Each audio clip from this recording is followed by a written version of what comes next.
super seen coalition di coalition. te seen coalition naataange askan bi nekk coalition boo xam ne moom soobu na ci li nga xam ne mooy législative yi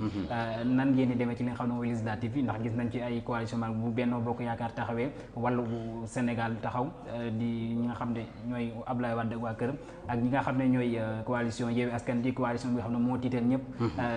ngeen indi seen coalition di naataange askan bi naka ngeen nar a jàmmarloo ñooñu li nga xam ne mooy législative yi. d'abord dañu seet ñun fi nu fort yépp ñu fexe ba am fa liste par rapport ak leader yi ñu contacté woon ak par rapport ak action yi ñu def ci parrainage yi wane seen jëmm donc ñun d'abord loolu mooy suñ philosophie mooy on ne peut pas être présent partout ñu xool fi ñu war a mën a dem ñu dem fa Louga bokk na ci bi nga xamante ni am nañ ay discussion ba def étalage de la carte politique de Louga ak yooyu xool possibilité yi waxaan nañ ni Louga est très prenable ci laa ni man comme ni bokk comme li ngay wax man damay comment dirais-je rango man toujours di kii dama ni leen man liste départementale bu Louga laay dem bëgguma liste nationale bëgguma dara je prends le département de Louga pour deux raisons xam naa ni ci maillage électoral nit mën na fee def dara xam naa ne ci dynamique de changement bii di am Louga aspiré na à une représentativité boo xamante ni député bu mën a yor kàddu Louga ba pare buñ ko gisee xam ne mën naa défendre évidemment du lool kese du Louga kese même ci ossature politique gu Sénégal bii dafa war a am des députés yoo xam ni une assemblée forte bu mën a def ay institutions yu forte ba pare contrôler l'action du gouvernement de manière sereine technique et responsable loolu dafa war a am d'ailleurs looloo waral ñun suñ kii maa ngi lay wax ni la boo gisee IRV Union pour la restauration des valeurs de docteur Mohamed Diallo récépissé boobu moo bootoon gëm sa bopp xam nga historicité politique mën naa nekk lu visible mais mën naa nekk luy dox ci suuf moom c'était le directeur de cabinet de Khoureychi Thiam nekk docteur en communication de crise donc xam na bu baax li muy def ci boobu bi nuy wax dan bu ma nee ko men ñi ngi dégg coalition yépp léegi moom laa jot message am nii mais docteur ñi ngi dégg coalition yépp seeni tur ca dégguñu mu ne ma bàyyi noonu kuy yor du sëqat mu ne ma nan fexe ba jàll parrainage fexe ba liste yi jàll ca bu ma la waxee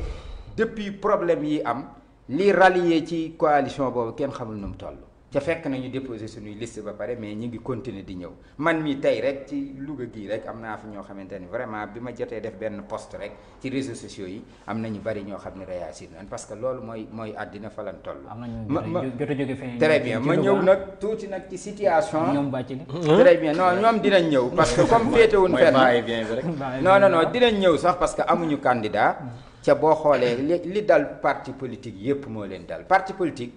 su juddoo structuré wu rek lay survivre mais bu fekkente ni dañuy xaar toujours ba ay échéance am ñuy xëccoo ay privilèges de toujours kasir day am moo tax Benno Bokk Yaakaar malheureusement erreur bi mën naa dal Pastef mais bokkuñu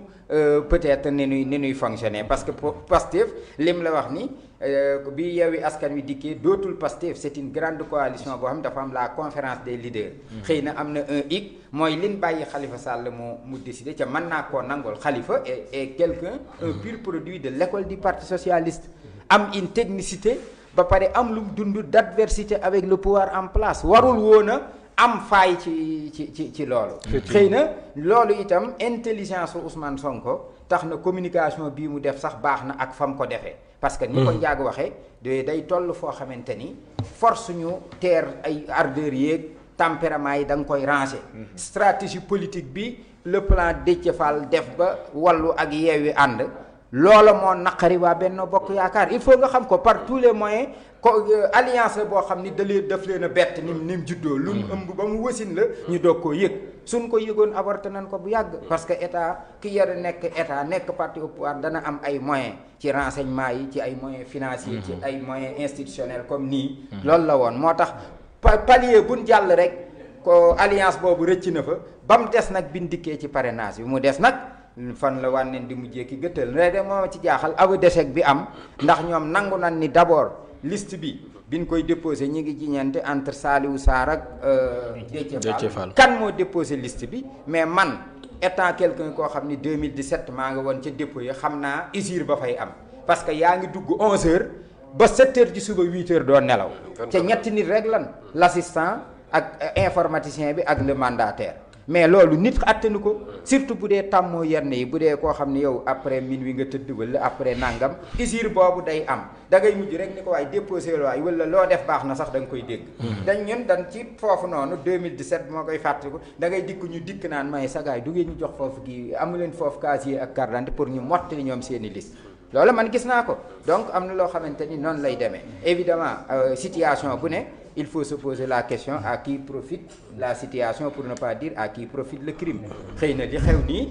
interrogation yu baree nga ciy am mais bara muy leer communication yu mel ni li président Ousmane Sonko def nii tàmbalee am ñi ngi xaar sorti wu Khalifa Sall it aussi dafa war a ñëw te même la conférence des leaders ak Bart sax wax na waxati na xam nañ tempéram xam nañ fa mu jëm mu bañ a wax sax a gën parce que li ñu conservé ba fii njaag wax na la léegi ni moo président Ousmane Sonko ñoo ànd voyager sax ñëw loolu ay am na yoo xam ne mu bañ a wax a gën ku mel ne Khalifa Sall moo war a wax beneen bi mooy la conférence des leaders war na am benn comité de sages bu médiatisé pour ñoom ñu gisewaat seen biir recadrer waat la situation pour ne pas permettre à Benno Bokk Yaakaar mu kase leen à deux évidemment ñun ñi ngi puisé boobu ba léegi ñi ngi rallier ñu nit ñoom ñi ngi rallier ci suñ côté xëy na njaag mi sax dana ñëw man jàppale ma waaye jël département bi waaw loolu bàcc li moom am naa ko